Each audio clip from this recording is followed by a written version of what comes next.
kids in worn out sneakers, hands in the soil, names on the bleachers.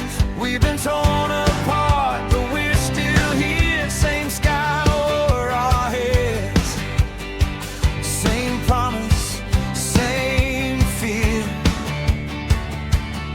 So let the old lines fade, let the hard times bend. If we move as one, we can start again.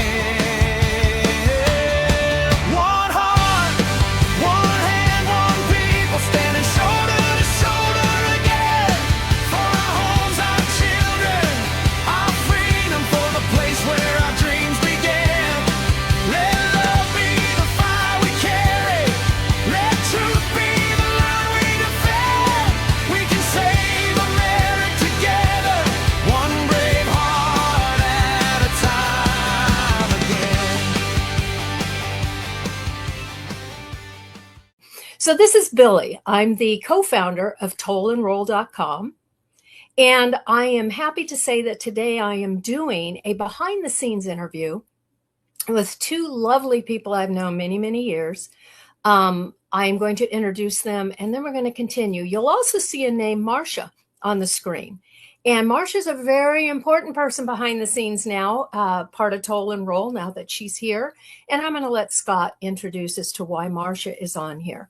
But to start with, Shelley Erickson and Scott Staphne, today's behind the Toll and Roll interview. Shelley, why don't you say hello? And sorry, guys, we don't get to see her beautiful face because we couldn't get her face on here. So Shelley, go ahead and introduce yourself. Hi, this is Shelley Erickson, and I have a case that's been pending for 16 years now with the same with the mortgage fraud. And Scott Staphne was one of my first counsel that I worked with, or he worked with me. And Shelley and I have known each other for years. Like she said, she's been 16 years of this case. And through her 16 years, she and I have spoken many, many times. Behind the scenes, Shelley is a powerhouse. She has found things, she's found networks to help her. But even with what she finds, 16 years is the key here. It should not take 16 years. I've been 19 years in the fight. So now I'm going to turn over the conversation to a man who not only do I respect, but I adore and love. This is a man who has truly fought the system, who continues to fight for you, for me, and for all of us. And if you don't comprehend why, listen, you're going to know why Scott Staphne is one of the most important men behind our Toll and Roll. Thank you, Scott. Take it over. Thank you. I'm humbled by what you guys say, and I'm also grateful to have had the opportunity to do this. You see, I come from a family of lawyers on my dad's side, and they immigrated from Norway in the 1800s. My great-grandfather, he wasn't a lawyer, but he came from Norway. And then his first son, Albert Julius Sr., was a lawyer. And then my dad, Albert Julius Staphne Jr., was a lawyer. And so I was kind of stuck in this profession sort of from birth. And then on my mom's side, she was a Prescott. And there was a guy who was a colonel during the Revolutionary War at the Battle of Bunker Hill. He said, "Hey, don't shoot before you see the whites of their eyes." And he had a bunch of lawyer ancestors after that. So the law was kind of in my blood. It wasn't something that I instinctively took to. I kind of wanted to be a writer instead. And so I am here in gratitude that I was supposed to be a lawyer and was a lawyer, and now they're trying to disbar me for trying to be a lawyer, representing people like Shelley. Now, Shelley has a very, very interesting case, and it's evolved over time. Back when I first represented her, and it's affected a lot of her family. I mean, it affected her son. One could say, like I say with my brother, the courts were partially responsible for killing her son and my brother, Todd Martin Staphne. Uh, and so that's one of the reasons I am as inspired and feel so strongly about what I do, because courts are supposed to supply justice, and it's justice for the litigants. It's not like in the political sense where you have a Congress or a legislature, and then you have a president and they make laws. What courts are supposed to do is when people get into disputes, they're supposed to look at those disputes, determine what the facts of those disputes are, and then apply the existing law to achieve a just result. Justice, where I have come from now, that I'm 77 now, I mean, justice is the purpose of courts. I mean, and that's been since old time. And courts weren't first. Courts came after you had judges. And they used to have, like in biblical times, the judges would be outside the gates of the city. And even before that, it was the judges, and it's always been, uh, and society has always known that judges have to be honest and they have to be unbiased, because you only get justice by applying law. When that, it can be natural law, it can be statutory law, it can be constitutional law, but you apply it to those facts which exist.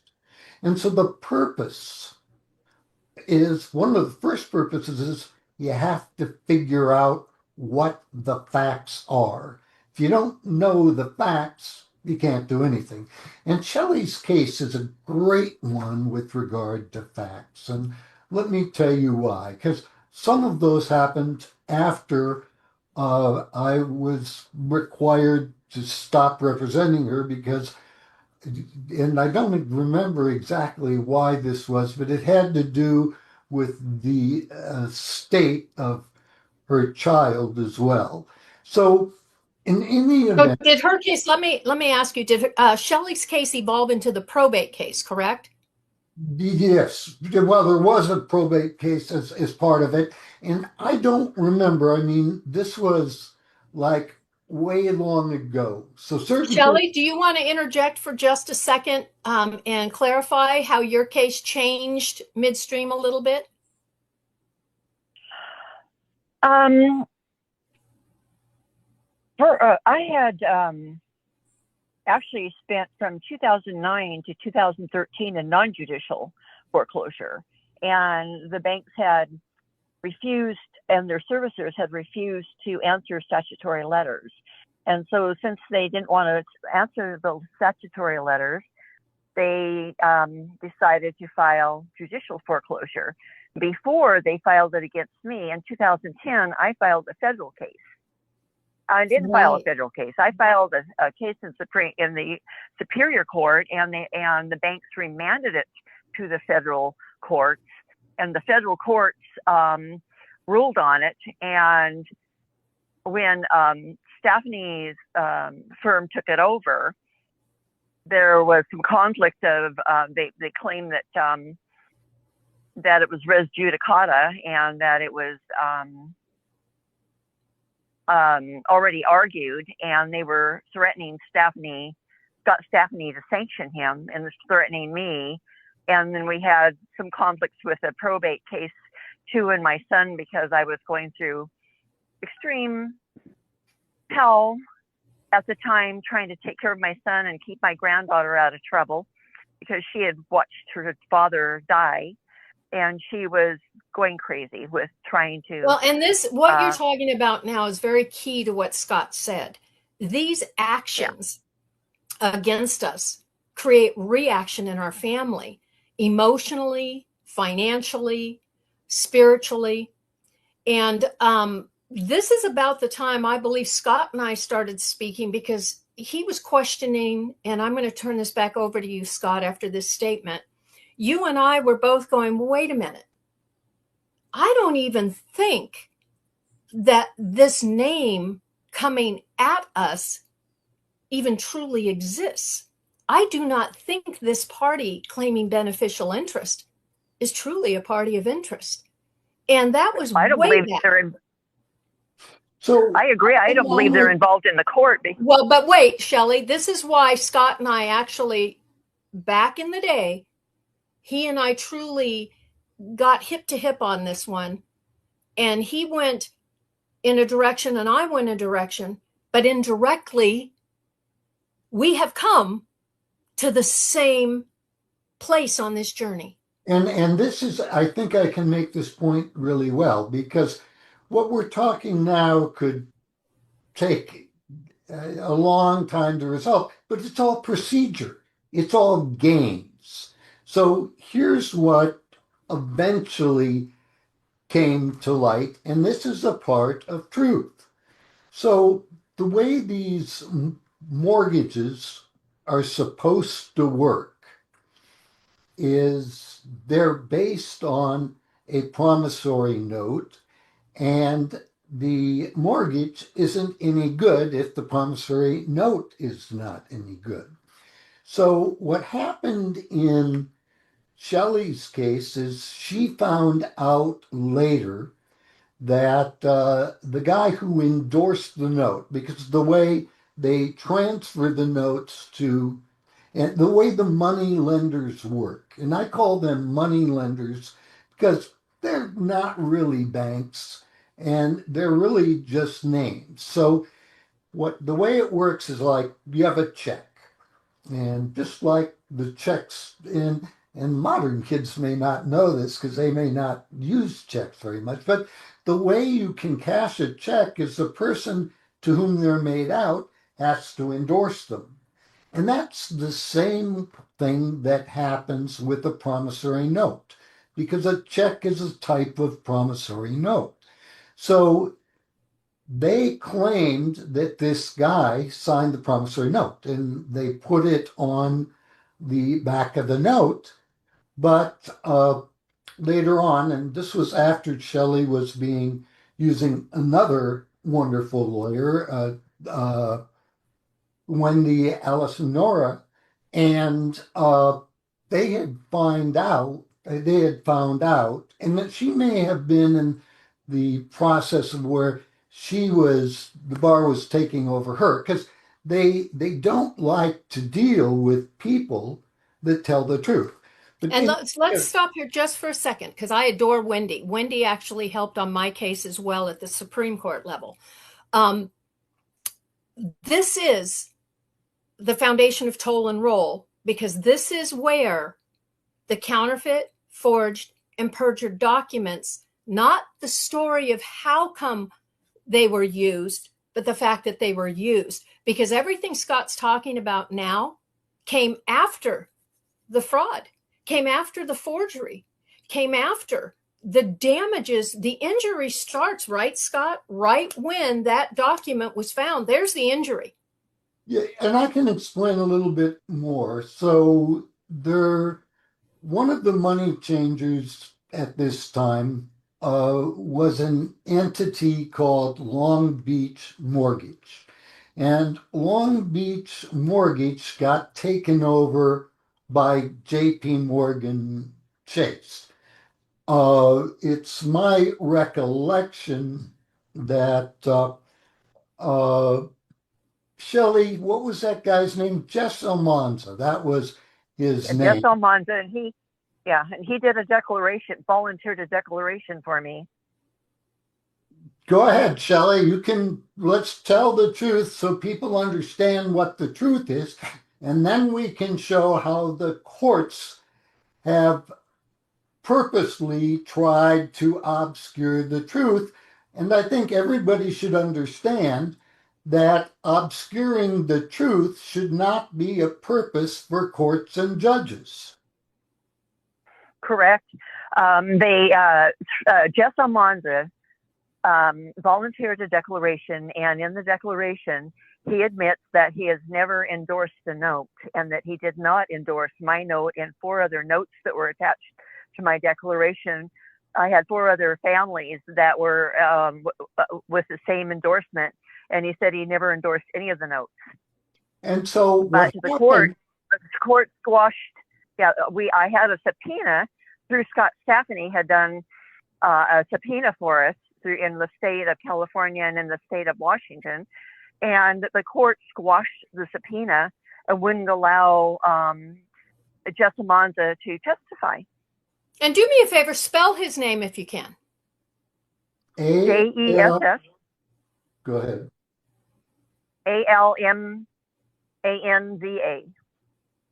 And so the first name again is not. It's a Almonda. There we go. Okay, so here's what happened. So Shelley found this out after they supposedly had ruled, kind of a procedural thing. And the court came in and said, well, you waited too long, so we're going to throw you out. Obviously a crappy decision. But then what happened is later on, I got another case where a guy had 5 of these Jess Almanza notes, and I put into the court the declaration which I had obtained from Almanza. And I had actually talked to Almanza because I was trying to help Shelley after her other case, and I was working with Wendy, Alice, and Nora. And so he told me, yeah, no, I never did this. And so I heard it. I had the declaration. And so in this latest case, we submitted the declaration knowing that one court had said, well, I'm not going to hear it because it's too late. It wasn't too late for this court. But this judge, a federal judge here in Washington known as Tiffany Cartwright, we had made that one of our arguments that the notes could not be enforced because there was no holder of the notes, because you have to have a valid endorsement. Well, and let's make sure here that the key thing here is even what you have just said. The fact is, when the document itself is proven forged, fraudulent, counterfeit, should not that be the main point? There should not have to be discussion of a mortgage, discussion of anything else.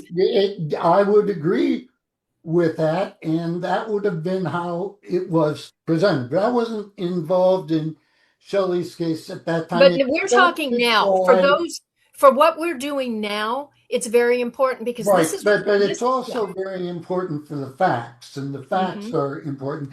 Wendy had been disbarred because she had worked against government. And this was back in Minnesota, where they had their own torrance claims. And I mean, in my view, it was totally inappropriate for them to have disbarred her. The reason I got involved is because they couldn't and hadn't disbarred me then. So I talked and got that and obtained that information.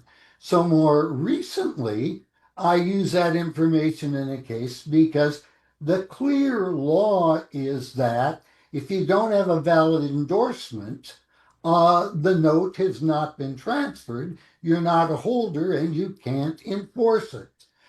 In Washington, that's RCW 62A3 301. And I mean, it's well known. And the judge goes, well, you're saying that the note got destroyed. Yeah, I did say that. That was one theory. Another theory was that Almanza couldn't have transferred it, and she ignored Almanza. I mean, it was blatant in my view, and whether or not she knew what she was doing, I mean, I can't say what was in her heart, but I can But say, should she not know contract law? Should she not well, know that this a is counterfeit negotiable. document? This is negotiable instrument law, but yeah, Mhm. she should, and so should courts, and she's not the only one that is doing it. And so this brings out a systemic problem, and I'm going to just limit it to courts in Washington state, but I believe it goes on in others. But I've practiced almost 50 years in Washington state, and I know the courts of this state. I know the judicial officers of this state. I know the laws of this state. And with respect, it's my conclusion after approximately 2 decades of litigating these cases that the government is all in on them. If you look how this all started, it I started, agree. yeah, well, I think most of us have been involved all agree, and that's what makes the courts so afraid of us, because the courts know and have and the courts have got a lot of decisions out there that say the reason courts and judges are given the right and the respect to make decisions is because people expect them to look at the facts and follow the law. But once that faith that the courts are doing that is gone, it, they really no longer work. And in this country, they no longer work in a variety of areas. In the The successor courts and are weaponized. mortgage assigned cases, in guardianship cases, I mean, and the way I have come to put it together and where I see what's going wrong, and this is just my view, but it's all about mammon. I mean, and Jesus talked about it long ago. I mean, what we're seeing is they're just taking from ordinary people and from the widows, the young, and they're giving it to the rich. They have Yes, created a system of commerce that's not based on truth.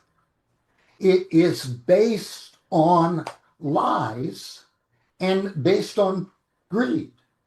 And I yes. think we're coming to a time now, because this isn't just kind of something that I'm figuring out.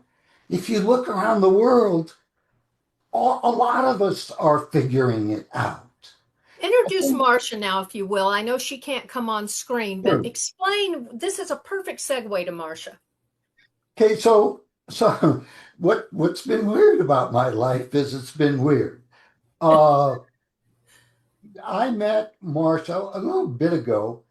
Well, almost over a year ago, I fell and hit my head just before Easter, and you maybe can't Hmm. see the scar Hmm. now, but a lot of this is online, and you can actually see the pictures of scar, and there was a big flap of my skin, and I didn't want to go to the hospital, but my partner Larry kind of called it. Thank God, Larry. Thank you, Larry.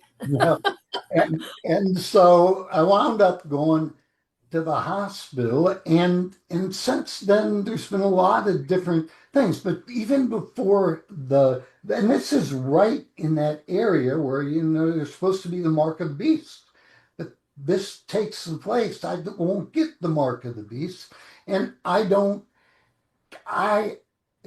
you know I don't want money anymore. It's kind of like, You want justice. You Yeah. want justice. Well, and there's a value in poverty because so Mhm. when the Church of the Gardens represents folks, it does it for free, uh, and I do the work. But my client is Church of the Gardens first and foremost.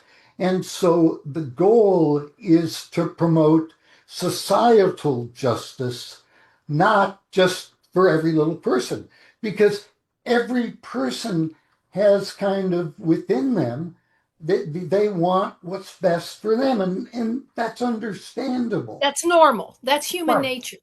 But the goal is to get beyond that. The Exactly. goal is to love one another's neighbors as ourselves. And that I can do best when I don't have a stake in it being for my survival, or even if it is, but then I don't care so much about my survival because this is about so much more than each of us. It's about all of us. And you know, Scott, I love that sign before you introduce Marcia, too. I love that sign behind you. This is you. This is the man I know. God doesn't call the qualified, he qualifies the called. That's you, Scott. I really believe And that. it is so true because while I was qualified a lot by earthly stuff, the I'm here because God has brought me here. And that's what I was going to tell you about Marcia. So before I fell on my head and had this skin flap, Marcia had contacted me out of Brazil. And I get a lot of people contacting me. But since then, Marcia and I have gone on to do this mission. And I've called Marcia the lady from Brazil, and I think she's far more important than me because I'm a lawyer.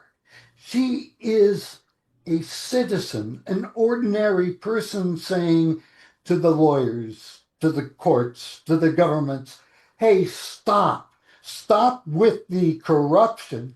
And she can speak far more eloquently than I can to all of us to say, come on, people, let's get justice back. If we get nothing back from government, let's take justice back because that belongs to God. And you know, that right there, as you know, Scott, Shelley, and Marcia may know this by now, we are doing the theater of the people's great grand jury. And in that, we're going to have testimony. I'm going to throw this out that I would love to have an international testimony. Now, Marcia speaks Portuguese. I have a dear friend who is Portuguese from Brazil, and he's been helping on another case with us.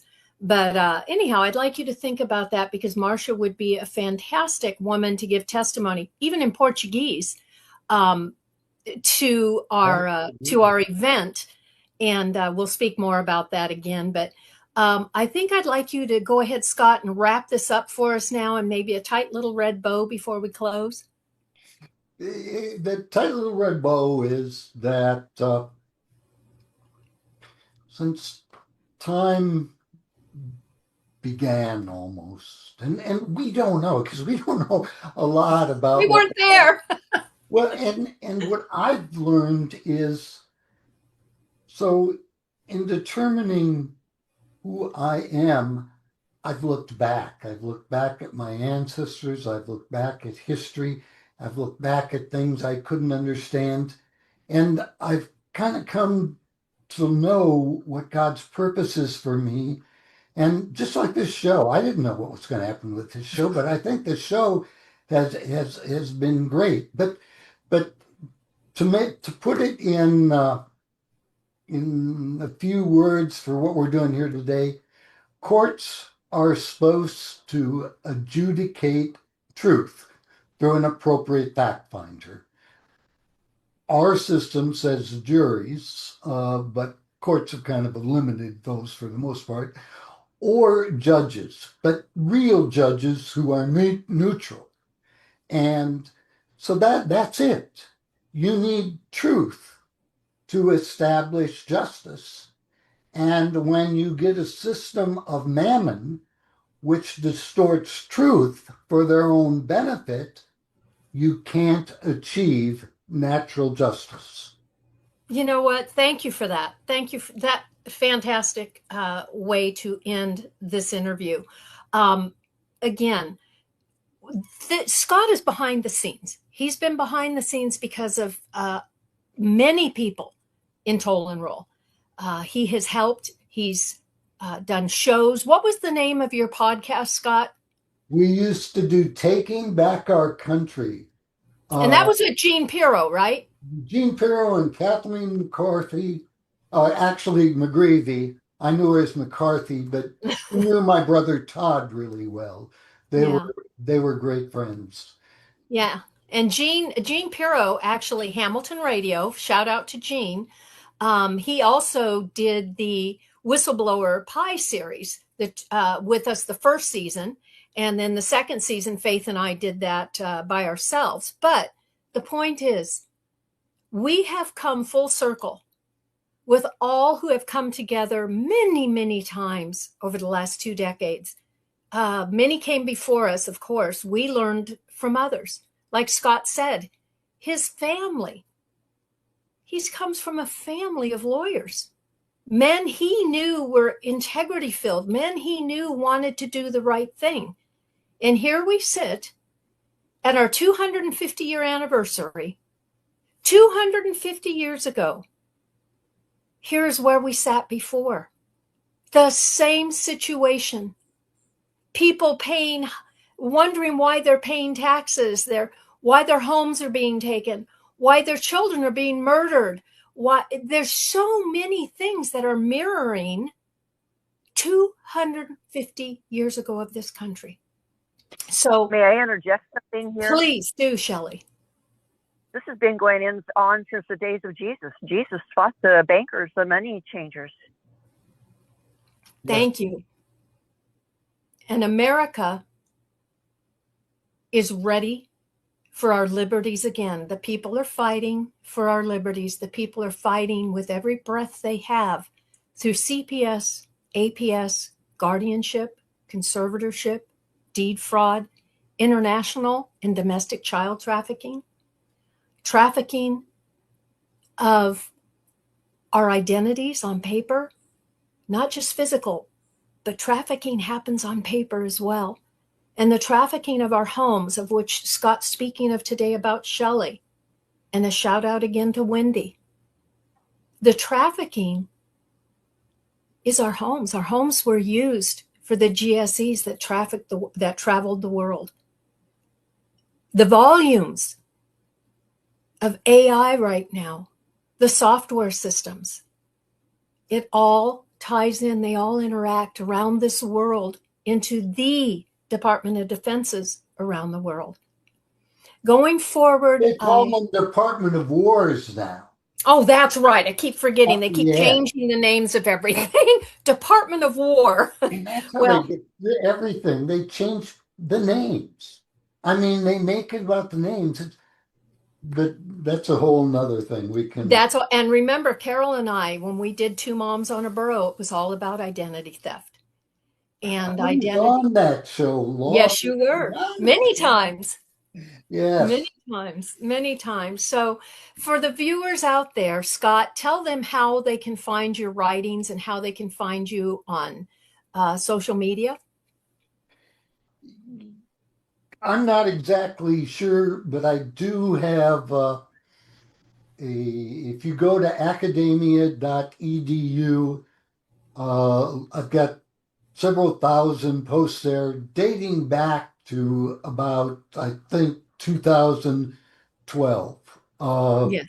And they can find me there, and they can just Google me, and they can ask AI, because AI has read a lot of my stuff, and AI will tell you, that yes, they disbarred me, and I'm challenging that. The Church of the Gardens will be bringing an extraordinary writ in the Supreme Court with regard to that, and I'll be bringing a petition for cert.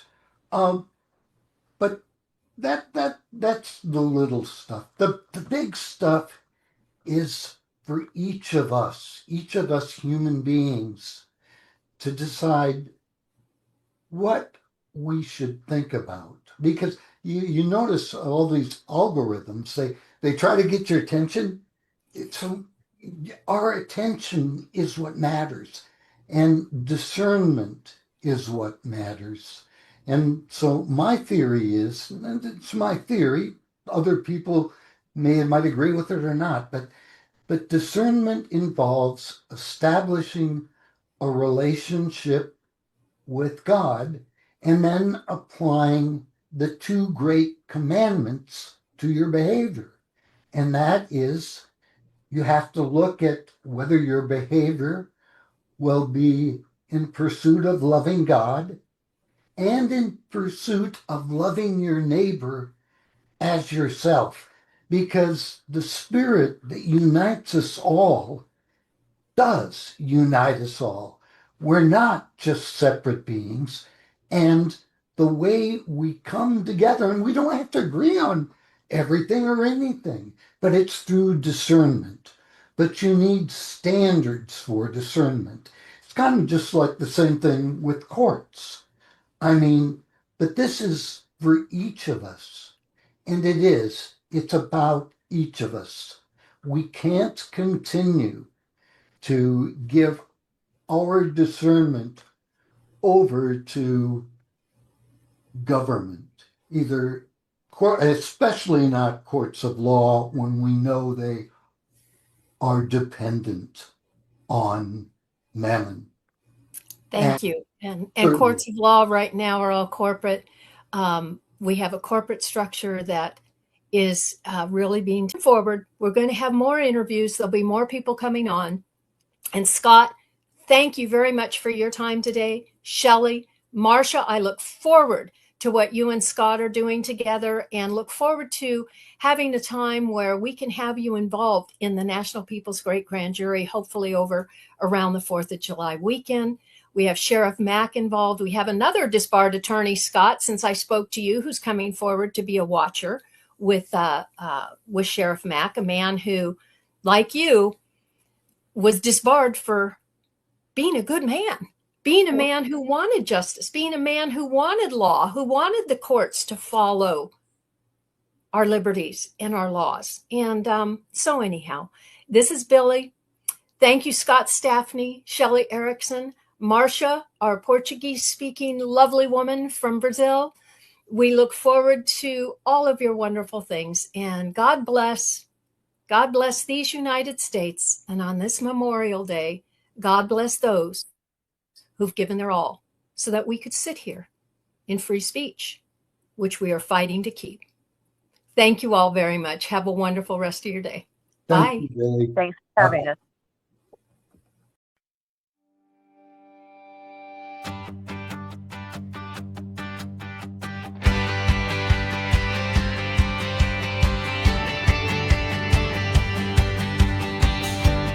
Morning on the porch steps, kids in worn out sneakers, hands in the soil, names on the bleachers.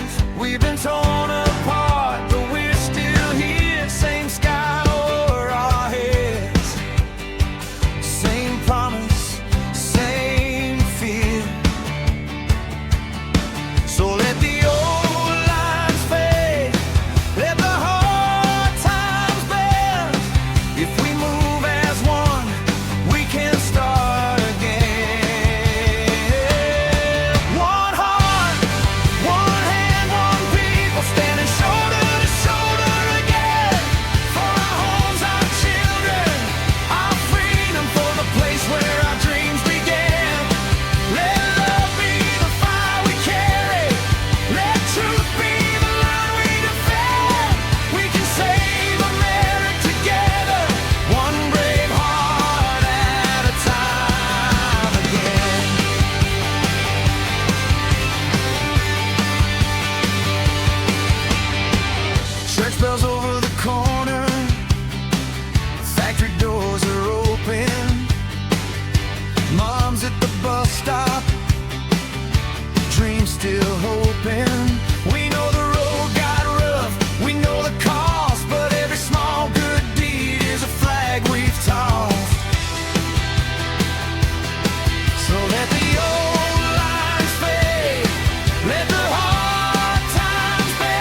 for the place where our dreams